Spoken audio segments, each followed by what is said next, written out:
Dating is expensive. There's no way to sugarcoat it. Between dinner, drinks, parking, entertainment, and more, the costs quickly add up.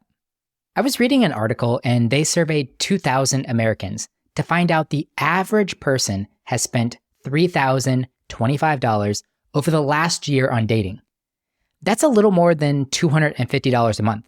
And it didn't include indirect costs like new clothes, makeup, and haircuts. Even as someone in a long-term relationship, where Gabby and I have similar financial goals, and the advantage of using coupons and hitting happy hours without social ridicule, we still spend a fair amount on dates. It is because creating shared memories is important to us. But so are our financial independence goals. So, whenever it comes to dating, how can we maximize fun without breaking the bank? Well, that's what I have in store for you today. My friend Samantha Vigneau and I created a list of 5 affordable and fun date ideas. My challenge to her was that each of these ideas had to be less than $50 for 2 people. And she hit the mark, with many ideas being little to no money at all. This episode was fun to make. I know many of us are dating right now, let it be looking for someone or in a relationship. And going out and making memories together is important. So, how do we find the balance between that and our financial goals? This episode will answer that. I hope you enjoy my conversation with the host of Single Status, Samantha Vigneau. You know those moments where you think, I wish I would have learned this in school? Those are the topics that we love to talk about. Join me each week as I interview experts sharing their strategies for solving problems that us young adults will face throughout our 20s and 30s. So what are you waiting for? If you want new episodes about adulting advice every Monday, hit that follow button.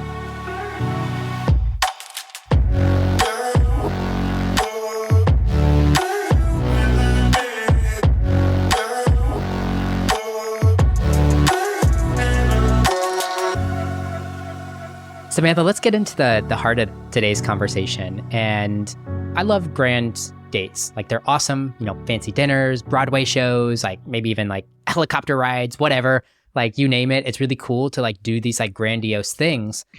And they're really fun, but they're also really expensive. And whenever you pair that against financial goals, which almost everybody listening to this podcast is definitely financially focused and financially savvy, they realize, okay, I need to like have a budget whenever it comes to dating. But like, I don't want it to limit me. Like, I don't want to not date because I don't have money.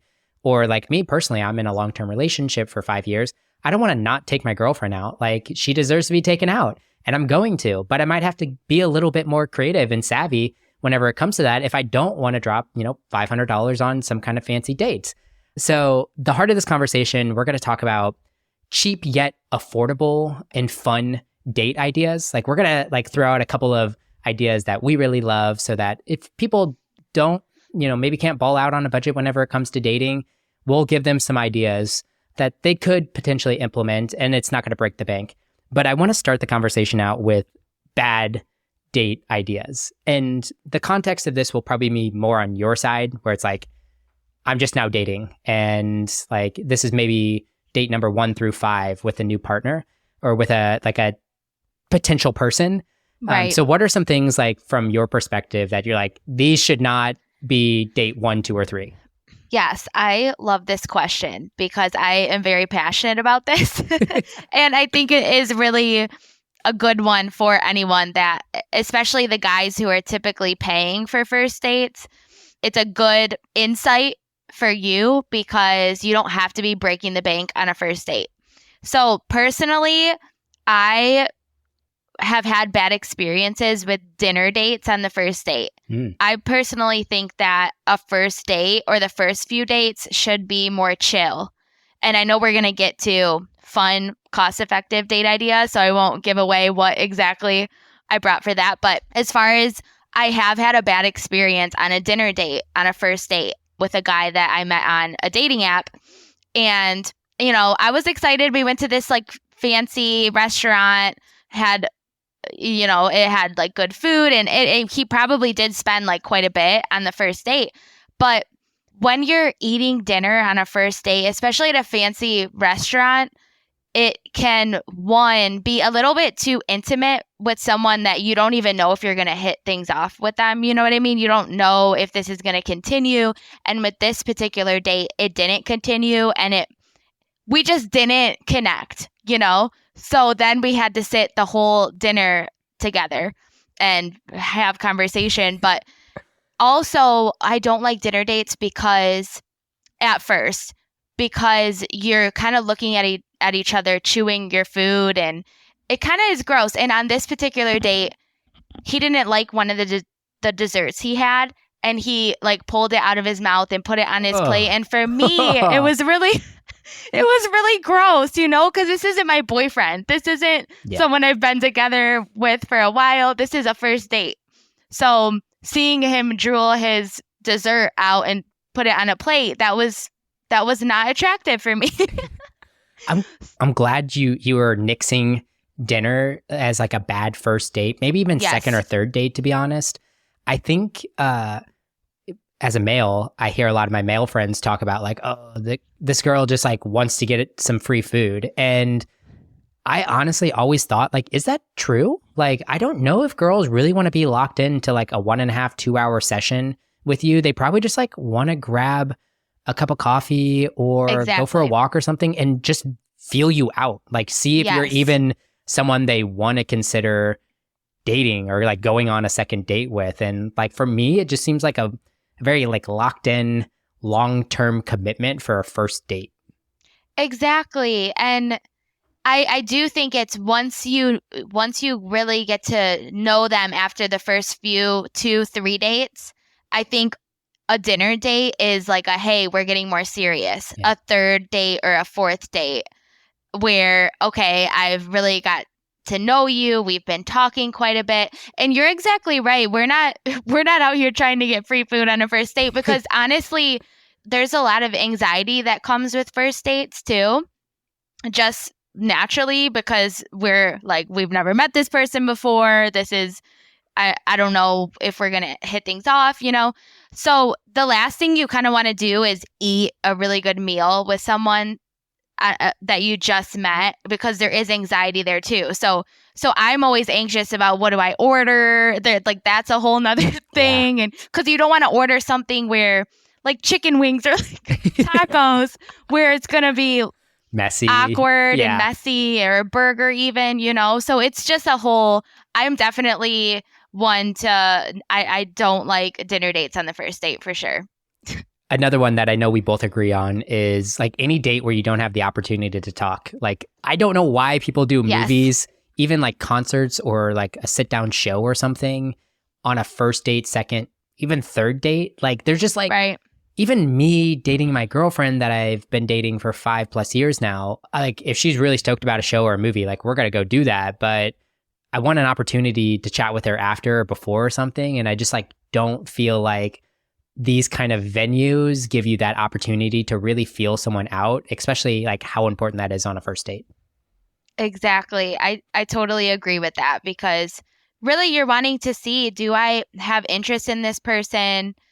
Do we align in our values? And do I like hanging out with this person as a friend? And you can't figure that out when you're sitting in a movie theater for 3 hours. Unless you're like the only one in the movie theaters and you can just like talk while you're watching the movie. But that's just weird. I think the last big one for sure is just like no or low effort dates. Like, you just want to quote unquote hang out, or like, you want to come over to my place. I'm guessing, I want to get your opinion on this, but I'm guessing you probably agree, like low or no effort dates are just not a great idea for the first couple of dates. Definitely agree. I personally haven't run into that as I got older, you know, as I'm dating in my early 30s now, but I could totally see how maybe for younger, like early 20s guys, like, hey, want to come over and hang out? Definitely a no. We don't want to do that. Let me throw a couple other ideas out to you, and you tell me in or out. We'll kind of speed round this here. What about walking dates? Like, are you a fan of like, hey, let's just go for a walk? Yes, that is probably, if it's nice outside, that's my favorite type of date, especially for a first or second date. And Really? the best date I ever went on, actually, that I met someone through a dating app that I was on. He invited me to go take a walk in a marina. Hmm. And it was really nice. I really enjoyed it, and we just talked and walked, and I felt comfortable. It was a safe area. It was a really good date, and he didn't even spend any money. So, That's cool. What about workouts? Are you a fan of going for a workout, like hitting a workout class together or doing like a workout together or any kind of sense of working out? Well, I definitely love working out, but I probably would not like to go to a workout class together on a first date. Maybe down the line, but working out with someone right away could be, even if you're not in really good shape, that could also be kind of embarrassing for someone, Yeah, So that seems like a small selection of people. Maybe like your profiles are both like, I'm super fitness, fit and like that's my right. thing. Cool. Like go do it. But I'm probably with you too. Just like getting sweaty and like Breathing heavy and yeah, that could be a turn off for both people. Yeah. Quickly. What about drinks? Are you a fan of going to grab a drink? Yeah, I think going to grab a drink is cool. I love first dates that are coffee or grab a drink. Anything just super casual where you can talk and get to know the other person, I think is really the goal on the first few dates is let's just talk as much as possible and see, should we even take this further, Especially when we're talking about money, Yeah. Well, I mean, we're talking about our future, who we want to spend the rest of our life with, when we're dating. But we also don't want to be, spending a bunch of money with someone that maybe, and they could be a great person, but not your person. You know what I mean? So one more that just came to mind, and I don't know if this like what your feelings are on this, but people that just like want to FaceTime or like have a phone call before, I don't know if that would be considered the first date or like if that is like a precursor to the first date. But what are your opinions on like, hey, let's just like hop on the phone and have a chat for a couple of minutes? That's a really good question because I know a lot of people are very, strict about that, especially with online dating.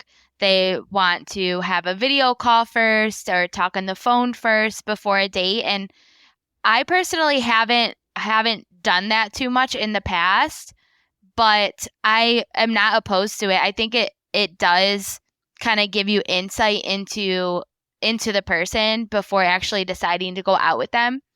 Because you can learn a lot about people through just straight up conversation, So I think it is a really good way to get to know someone and then see, okay, do we want to meet up in person, Yeah, that's fair. What about you? What do you think? If I were dating again, I think I probably would utilize FaceTiming or even phone calls. I don't mind that. Like whenever like friends are like texting me back and forth and we're like trying to figure out plans, I'm the guy that just like picks up the phone and calls them. I'm like, hey, let's sort this out real quick. So I don't mind that. I talk on the phone a lot. Of course, I'm a podcaster, so I'm pretty comfortable just like having conversations with strangers. And low key, like I have a busy life and it's a lot of work to like organize a date and then get ready and then go to that date and then have the date and then, the precursor and the postcursor of all of the date too. So like if I want to like actively move people along, maybe I don't have time in the next few days to like go and meet you in person and have a date, but maybe we could just chat for like 15 minutes while I go for my afternoon walk. So I think I would probably utilize it, especially if maybe I was on the fence with someone. Like I'm like, this girl kind of seems weird, but like kind of has something interesting about her too. Let's FaceTime and see.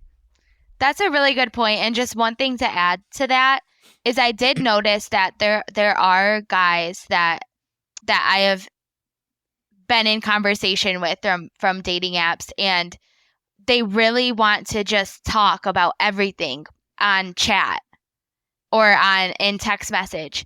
And I have got to the point where I don't want to continue the conversation on text and message because that's just not a good way to get to know someone. And then a lot of people too, I don't know how it is, for girls, if there are a lot of girls that do that too, but some of these guys are asking me really deep questions over text message and over Messenger.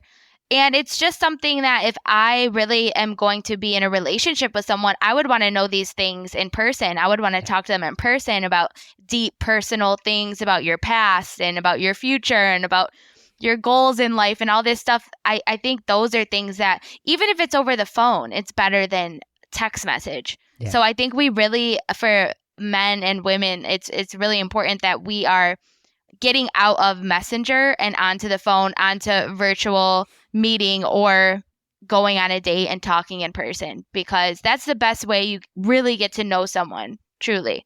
Definitely. Let's jump into it now. We both planned a couple of date ideas. My prompt to you was like, hey, affordable date idea for two people. They got to spend less than $50. I asked you for three. So how about you start? What was number one on your list of like, hey, great idea for under $50? Yep. So we already talked about my number one, which is a walk. I love a good walk in the park. I love a walk in a marina or wherever you are in the country, in the world, a walk by a mountain, wherever you are, beach walk. That would be wonderful. And then after you could grab a drink, you could grab a little appetizer somewhere, or if you aren't really, connecting, you could just go home for the night. Yeah. But I love a walk.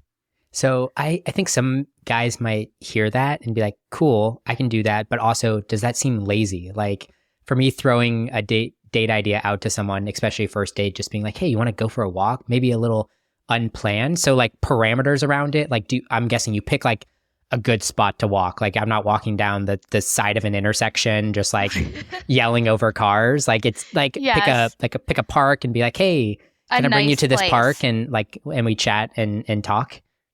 Yes, I think that's a really good point that you bring up, Justin, because it does still involve planning.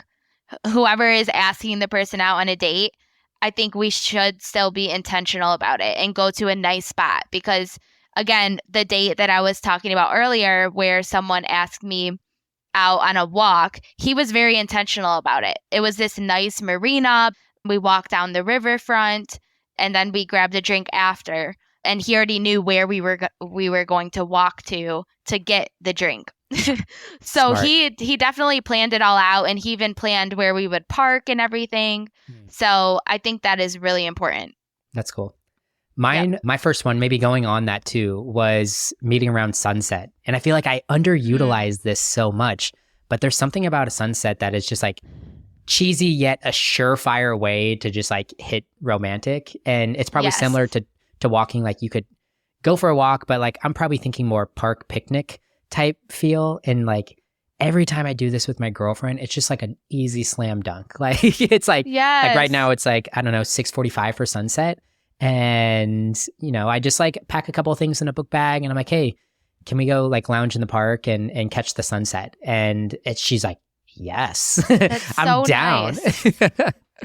So that was my first one. And like I said, probably similar to walking, still takes some planning. I want to, pick a cute spot. I want to pack a nice blanket, maybe a drink or two or some snacks, maybe even have some kind of game or something that we can play while we watch the sunset, but building it around the sunset, I think, is just an underutilized time of day. I love that. And personally, if someone asked me on a date to a sunset, I think that would be wonderful. But especially if you're in a relationship, I think that's such a nice way to have time together, quality time where you can have conversation and talk and not be distracted by other things, So I love that idea. All right, Samantha, tell us number 3. What do you got? Okay, the next one, I would really enjoy like a putt-putt date with ice cream. That was my next one too. I had mini golf for number 4 on this list. So let's talk it out together. Why do you love putt-putt? Or why do you love the idea of a putt-putt date?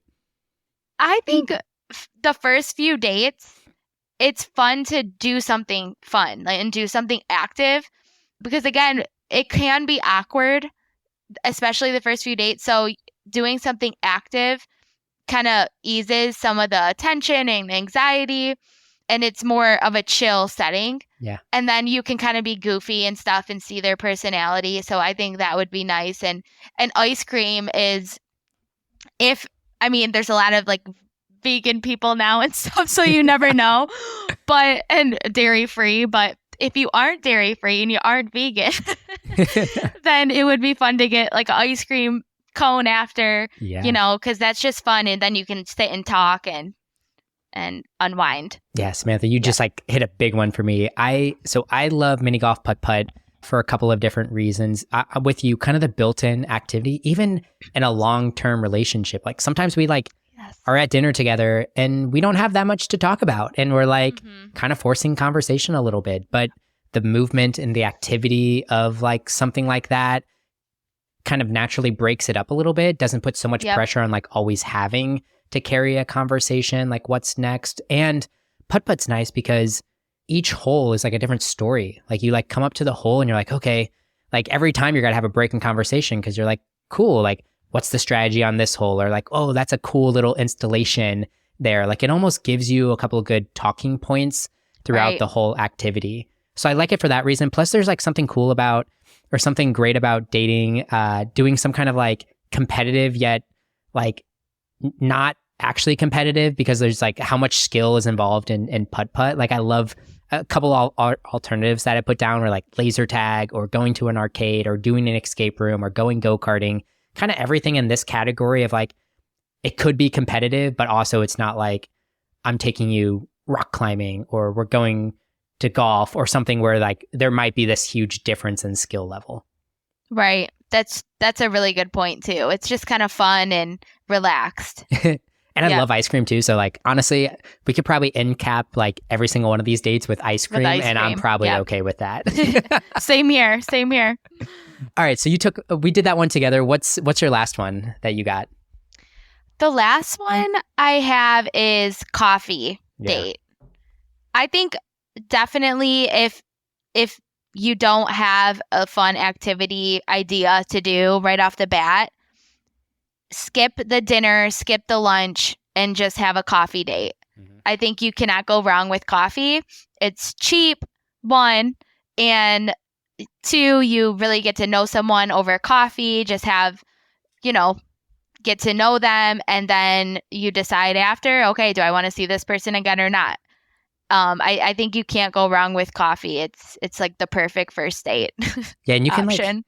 You can expedite it or slow it down, like depending on how the date is going. Like exactly, a coffee could be 30 minutes. A coffee could be an hour and a half. 3 hours. Yeah, really. And I like that. My brother made a good point. We were talking about this conversation that we're about to have, and he's in the midst of dating right now, going on a lot of first dates, and he told me coffee is a good default for him. And he made a really good point. He typically tries to drive to the area that wherever the girl is, and coffee shops are plentiful. They're all over the place. So like once you kind of know the neighborhood she lives in, you can just find a good coffee shop that has a good vibe, good energy, pick that, make it really easy for her. She's got, maybe a walk or a 5-minute drive over to a coffee shop, and maybe one that she really likes. And it's kind of punch and play. Like you kind of know what you're getting into at a coffee shop every time. Yep. And I love that your brother is driving to the area of the girls that he's going on dates with, because that is total bonus points for any guy listening right now. That is bonus points. There has been a couple guys that have went out of their way to come near my house so I didn't have to drive. And I was really impressed. And it makes you feel special and kind of protected, I thought that was so nice. So now I notice when guys don't do that, when they're like, oh, come, out by my house, like 40 minutes away. And in my mind, it's not that I won't go on a date with them, but it's a thing that I think about now in the back of my mind. Like, okay, you're not thinking about me. Yeah. You're not thinking about making things easier on me or even meeting halfway, or, you're just not thinking like that. So I love that your brother's doing that. And I think that's really, really a really good tip for any guys listening right now. Yeah. He's very thoughtful and very attuned to other people's feelings, which I think is helpful. And plus, like, I feel like he doesn't really mind going for a drive and like seeing a new part of the city too, kind of like forces him to go explore different areas. And he uses dating to like get a little bit of novelty. And And we could probably have a whole conversation about this, but like at the end of the day, I think dating should bring joy and fun to you. And it's like a great way to like pick dates and do things that you would want to do on your own. But like now you have an excuse and someone to go hang out and do it with you. Exactly. Totally agree. My last one that I had, well, I had so many ideas and I tried to like narrow it down, but I had be a tourist in your city. So kind of one of two ways.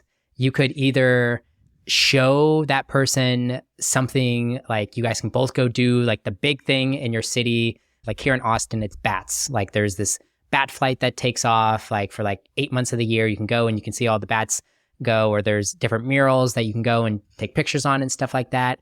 Or kind of the reverse piece to it too. And you could like Google 50 things you didn't know about Austin. And you can like look at that list and you could be like, oh, cool. Like that's a museum or something that I've never been to. And you could kind of reverse engineer being a tourist in your own city and go experience it with someone else. And the cool thing is you get to try something new. You get to like show off your city or like show your view of the city. But the neat thing is like everybody has a different view of their home city. Like, you know, like you and I could both be living in the same city, but like we could spout out all the things we love about Austin and it'd probably be a different list. That's a really good idea. And that's really creative. I think that would be really, really fun. Considering I just went on a tour bus in the city of Detroit. I grew up in Detroit area. Yeah. And I just learned all these new things about Detroit that I never even knew about.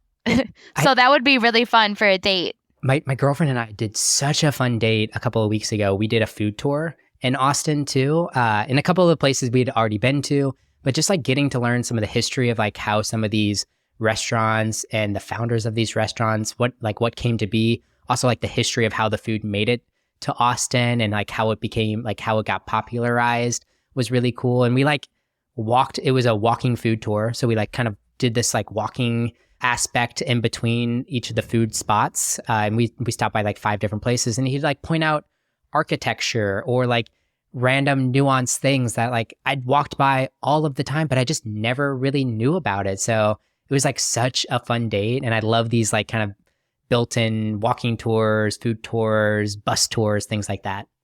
Love that. That sounds really fun. All right. I love those date ideas. Maybe we'll link out a few other date ideas that we have here. Like one other big one that I had was local classes. Like there's this really cool reuse store that has super cheap, affordable classes. It's like $10-15 and you can do like leather stamping or jewelry making or like, oh, cool. And they're like 30-minute classes and it's like cool, meet at that store, do these classes together. So I threw that one out on the list there too. Any more that you were like, fun. It didn't make your short list, but you were kind of thinking about adding to your 3? The only other one I was thinking of adding was like an arcade, or we have Dave & Buster's up in Michigan. Yeah. I don't know if you have that in Texas. I'm a St. Louis boy, so I don't know if I know Dave & Buster's from St. Louis or if there's some down in Texas here, but okay. Yeah. something like that where you can play games and stuff, the little basketball hoops and different arcade games. I think that's kind of fun too because you walk around together and play the different games and it could be a fun activity. Yeah. I was listening to a dating advice show kind of prepping for this conversation too. And one thing they did mention, like kind of a secret hack too, and I think you could get this at arcades, is like capture some kind of picture there because you never know like what is going to come of that very first date. And then like 4 years later, you guys have this like cool memento from like your very first date. So if like you jumped into the picture booth at this like arcade and you got those like strips of 3 pictures together or something, like how cool would that be to like resurface at your wedding or a couple years down the road or something. So I was like, oh, that's actually really cute. And then I probably would save my money on that photo booth if I knew this is actually never going to happen. Exactly. But that would be really cute if it's going really well. Yes, definitely try to get the photo booth. Yeah. Or even a selfie if it's going really well. Yes. So let's talk about talking about money. You're a homeowner. I know, you want to be independent whenever it comes to your finances. You have values around taking care of yourself and money and like building wealth and all of these things. I want to know how you approach the conversation of money while you're dating? Like when do you bring it up? Do you look for any signs on like your first couple of dates? If so, what do you look up? Like what kind of walk me through a little bit of like the gradual process of discussing money with a potential person? Yes, I love this question because it's something that we all deal with in dating, but we don't really talk about. So my approach with dating in general is we don't want to go too far in, emotionally, physically, financially, all these things like right up front because we don't even know if this is going to work out, right? So I think it's the same with finances. I don't think we need to talk about how much money we're making or are you on a budget, all those things like right up front until we really see things getting serious. But I do think that we can observe the other person and see, okay, how do they handle finances? Because, for instance, there was one guy that I was dating that he clearly was very quick to spend large amounts of money, no problem. And it made me kind of question, like, okay, does he really have this much money? Like, how's he getting all this money? Where's all this money going? Because he has no problem just spending. But then there's been like other guys that I've observed that you can just tell that they're very financially responsible up front. They're cognizant of their finances, but also they're generous. It's not that they're just penny pinching and holding on to everything, every little thing, but are they willing to also spend some money too in a responsible way? And or are they generous with their money too? So I think the initial dating phase, it's really important for us to observe because we can tell a lot just by observing and not even having a conversation, about money. And it's really not, I was also thinking about this before the show. It's really not even about how much money you make, but how do you, are you responsible with your finances is really what I look for now, I think, as I get older, because there's also so many other things that are important, right? So it really comes down to, are they responsible or are they kind of on one extreme where they won't spend any money at all or they just spend, You can tell that pretty quickly. Yeah. And I'm with you. Like if you want to drive a top of line BMW, but like you can afford that and you still live below your means because you have a great job and you work really hard for the money that you earn, all of those things, more power to you. Like if that BMW is like something you really love and it brings you joy, perfect.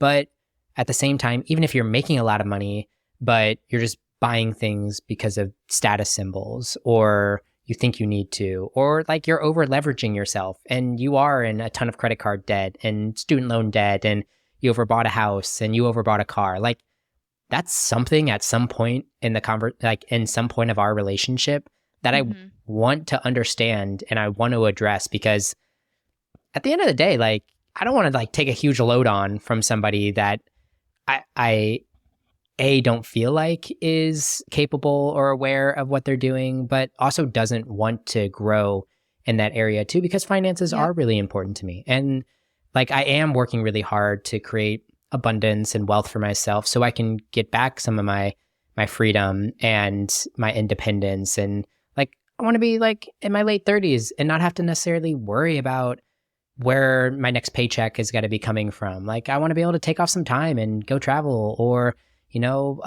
go explore hobbies or do other things that I have interest in. And I kind of have to have a partner that's lockstep in that. Yep.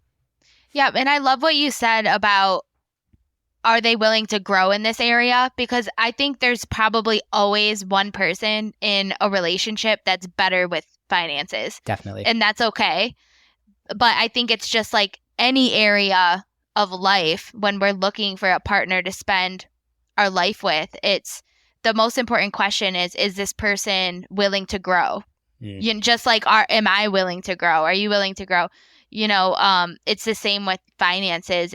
If they're really bad with their finances and they're not willing to grow, that's a big red flag. But if they're bad with their finances and they know that they are and they want to improve and they're everything else seems to be really good in the relationship, then maybe you could make it work. But yes, it's all about, are we willing to grow? Or is this person completely just not want to hear it and stuck in their ways? Yeah. So yeah. I think the bigger thing for me too also is like I don't know if I could date someone that would be like a trust fund baby or something too. Like they would have to like understand the value that where like money, like how you get money too. And it's like, once again, it would be a big red flag for me if like somebody was like spending money all over the place, but also like they're not working hard on the back end too to like make that money and to put that money forward for themselves. Like, once again, if you're balling out, but like you deserve it because you're crushing it in life and everything in that area, cool. I'm all for you. But I don't know, maybe it's just like the middle class in me that like came up and I was like, cool, I worked really hard for everything that I got. And now I want to see the fruits of my labor versus like just getting handouts. Like, I don't know. yeah, I think it really all comes down to, because even if you were born into wealth, you know, there's some people that, yes, have no concept of money and just spend, whatever. But if you're born into wealth and you really are responsible with your money and thinking about, how can I turn this into more wealth, or how can I be generous with my money? How could I make sure that I'm like thankful for what I have, and just being responsible. I think that's what it really comes down to, and not putting anyone in a bad situation or yourself in a bad situation. So I think that's a good clarifying point. And you got my back, Samantha, making sure like, okay, cool. Like you can have like be born into money too, and still be very generous and responsible with your money too. So there's good clarification there. I want to end the conversation around dating out of desperation. And listening to your show, I like my heart like kind of sank a little bit, because you talked about this fairly frequently, and it's this like feeling, especially for my late 20-somethings that are listening to the show right now too, like this feeling of you falling behind, and you're like looking around and your friends are getting married or they're in long-term relationships and people are starting to buy houses together and maybe even having kids together, and you're like, holy cow. And like you're thinking through this a little bit and you're like, well, they tell me I like, you know, the possibility of having kids after 35 starts to get slimmer and slimmer. And am I even got to find someone? All the good guys are starting to get taken right now. Where do you kind of fall on the lines of like, how do you think about that thought in general? Like you're, you know, in your early 30s right now. And I'm sure you've experienced a lot of these thoughts over the last, you know, 5+ years. Where do you kind of fall in line with this? yeah, so I definitely have experienced these thoughts, and honestly, this is what inspired me to start a podcast called Single Status Podcast, because I really want people to know that they're not alone in this. I think we grow up and we have this idea that, you know, I'm going to get married, I'm going to have kids by the time I'm 25, or if, you know, or at least by the time I'm 30, and I'm going to have all this, you know, this wealth built and this house and, you know, all these things that we have in our mind. And then when we grow up and life gets hard and things don't work out as planned, it can be really challenging and it can be really hard. And I went through that in my late 20s. I was with my ex-boyfriend for pretty much my my entire 20s. We were on and off, and so I thought I was going to spend my life with him. I thought we were going to have kids. Like, I never imagined my life without him. So when that didn't work out, I ended up, you know, being single at 29 again. And it was very, very hard to go through. And what I learned through that is, when we really use something like a breakup, or even breaking up with the vision that we had of our life and the timeline that we had for our life, breaking up with that, if we can really turn that into, okay, now let me make this productive and like rediscover myself and rediscover, kind of full circle back to what we were talking about at the beginning. Like, what do I enjoy? Like, who am I as a person? Like, I've lost myself over all these years. Like, what do I really want to do with my life? You know, what do I want to do from here? And I think if we really look at this as an opportunity, like, yes, everyone around us is getting married and having kids and doing all these things, and that's amazing and that's beautiful. But for you, if we can really look at our life and turn it into, where do I want to go from here, and use it as a time of growth. And I kind of view it now too as I'm only single for so long. Like I really do desire to be with someone, and I do believe that that's in the cards for me, but I'm going to just maximize this season now to its fullest in all areas, in my finances and healing whatever I need to heal, like in friendships and relationships, and like the goals that I have is and my hobbies and you know, discovering me. Like, when we really look at our single season as this is such a great opportunity to work on ourselves and really just like enjoy life and not wait on something in the future to start it, it can be such a life-changing thing. Yeah. Man, I don't think I could have said it any better. Like, one of my favorite lines that I wrote down while I was listening to your show, you mentioned was, I'd rather be alone than with the wrong person. And I just like triple underline that. I'm like, yes, like there's no need to date out of desperation. There is something beautiful about being single and being in this current moment. There is nothing that is going to come of you dating the wrong person. And at the end of the day, like, as much as it might seem like everyone is getting married around me, everybody is settling down, there are still large majorities of people that are single and exploring that world of their life. And just because you're with someone and you're in a relationship or you're married does not mean that you're necessarily happy as well. Exactly. So, yeah. Yes, and that's such a good point. And it is really sad because we don't talk about that enough too, where people, you know, jump into relationships just because we want to be with someone, which is a natural human thing. We just want to be with someone. But there's so many people in relationships that are even more lonely in the relationship than they would be on their own, you know, and that's a horrible place to be. And unfortunately, there's a lot of people, you know, that are also going through divorce, and there's things that we need to think about too. Like, I would rather be single for longer now so I can be with someone in the future that it will really be a strong relationship that'll last. We don't want to jump into something that's out of short-term satisfaction because, yeah, it may look fun and I may get the Instagram wedding and all this stuff, but is it really going to last the long haul? You know, and I think millennials have I think that's why they're waiting to get married a lot of times, is we want to make sure that we're, you know, marrying the right person. But we do need to think about the long game. I think so many people think about the short term satisfaction of things, and we want to make sure we're like ready and prepared, you know? Yeah.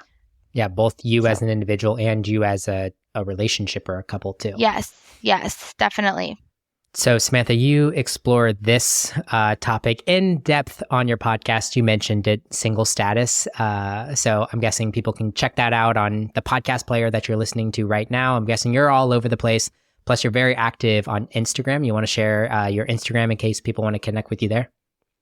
Yes, my Instagram is Samantha Vigneau, Vigneau is my last name. So you can check me out there. And yes, I put out a bunch of different reels and content for anyone living their single life or with dating, relationships. We talk about all that stuff. So yes, it was so nice.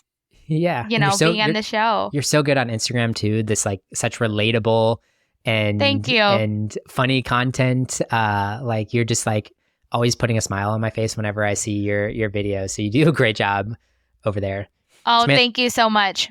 Samantha, I want to finish out with one final question. If you had the opportunity to teach a 16-week class to a group of graduating college students on a topic that isn't normally covered in the classroom, what would you teach and how would you teach it?